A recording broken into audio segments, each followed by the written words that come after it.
Hey guys, today I wanted to help you guys a little bit with your work time. I know that a lot of you can't print, so I'm just writing it on regular paper like I would ask you to. Make sure you guys in this elective come to the elective videos and show up for my live sessions Monday, Wednesday, and Friday from 1 to 2 because I really want to make sure you're feeling supported and successful even though we can't be in our morning class together anymore. Today we're talking about the work time that is due tomorrow. Please remember it's always due at 9 a.m. We cannot take it later because I'll be posting the filled out answer key at 9 a.m. the following day, and at that point it's going to be too late. So number 1A, I want to do an example problem from each section. So number 1A was y equals 6 sine of 10x. Now remember, the number 10 is representing B, which is our frequency. So that's important that you know B is the frequency. Also remember that we have the formula B times P equal 2 pi. So B times P equal 2 pi, we already know the frequency, which is B, and that was 10, times P, which again is period, equal 2 pi. You're going to set every single one up this way. I'll do another one with a fraction in a second. But this one is really basic, so we're going to they're multiplying by 10. We're going to divide by 10, and we get P equal 2 pi divided by 10. And then we're just going to reduce that. Those are both divisible by 2. So we're going to divide by 2 and get pi divided by 5. So pi over 5 is the period for that equation. Okay, let's work one that also has a fraction. So let's go to part D. So I'm going to scooch the paper over just a little. It might all fit. So this is D. All right, so D says y equal 2/3 cosine of 4/3 x. So that makes it look way more complicated than the first one, but it's not. It's done exactly the same way. So we know that 4/3 is B because it's our frequency. We know B times P is 2 pi.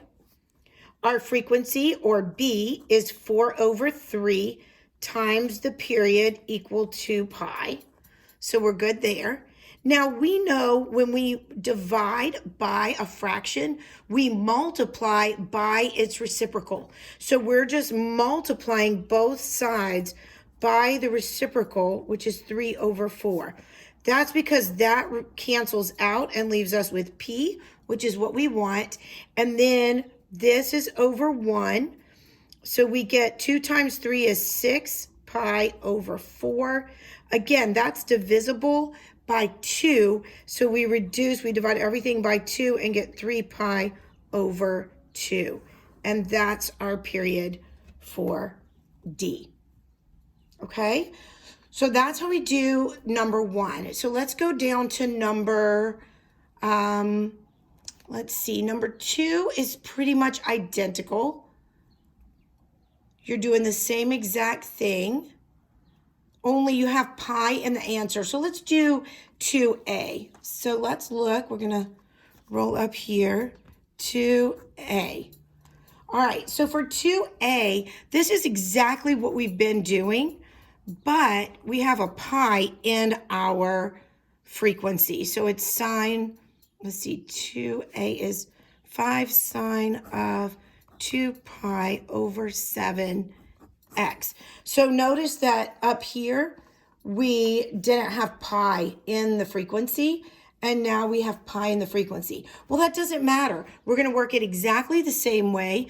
Remember, this is the B, which is the frequency. Remember, B times P equal 2 pi. So our B is 2 pi over 7. 2 pi over 7 times P equal 2 pi. All right, so no worries there. Now remember, when we try to divide by a fraction, we multiply by the reciprocal. Well, the reciprocal here is 7 over 2 pi. So over here, we multiply 7 over 2 pi. Here, we're left with p. This is over 1. Look at this. Our 2 pi's cancel. So this is even better. It looked harder, but it's easier because this ends up being 7 over 1, which is just 7. Okay? So that makes that really easy.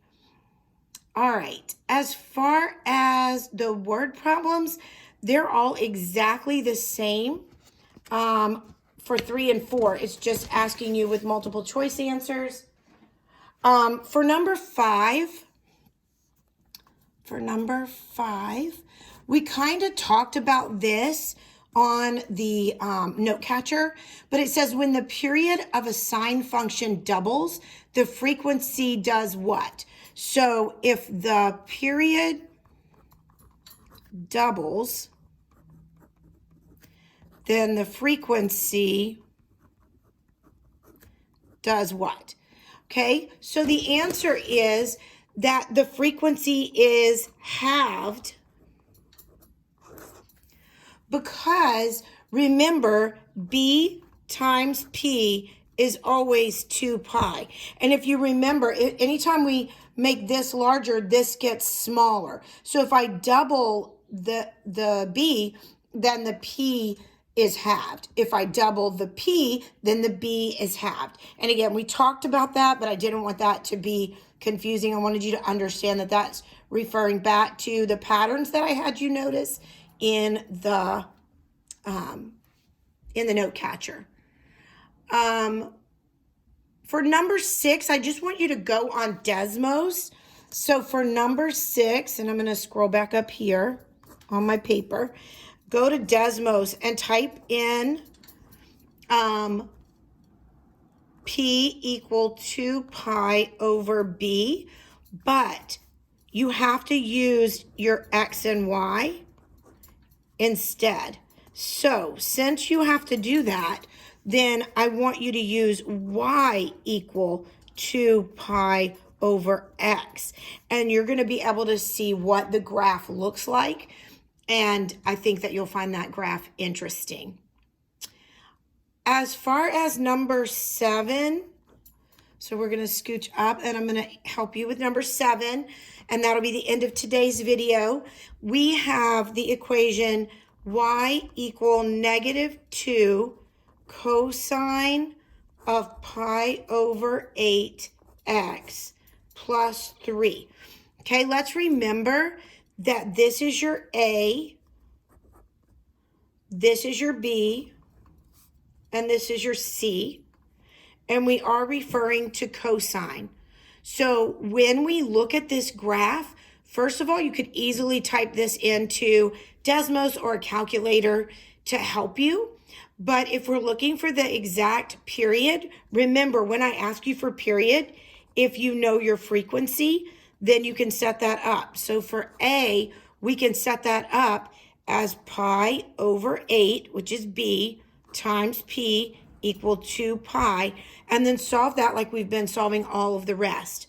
For part B, I want you to notice that the amplitude, this 2 is the amplitude. Remember, the 2 is your amplitude and the 3 is your midline. So for this, we don't care about negatives.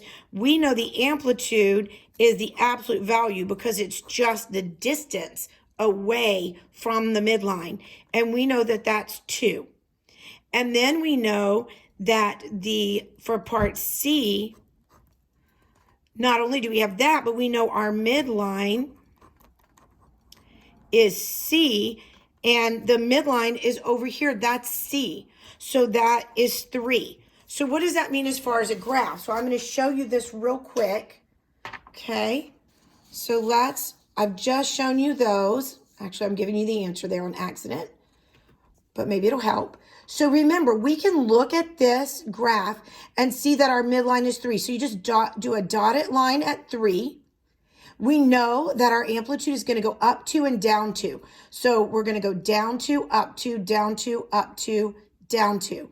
How do we know if we start at 0 or if we start where it's supposed to? Well, that's cosine. Remember, cosine always starts at 1, usually. But because this is a -2, cosine's going to start at -2 and then move to 0. If this were sine, you would always start at the 0 and then move down. So remember that from our previous lessons. Cosine, you start at the number. Sine, you always start at the midline. Okay? So hopefully that helps. Remember, I'm available every Monday, Wednesday, Friday from 1 to 2, and I'm always available via email. So please, please stay on top of Algebra 2. Miss you guys. See you later.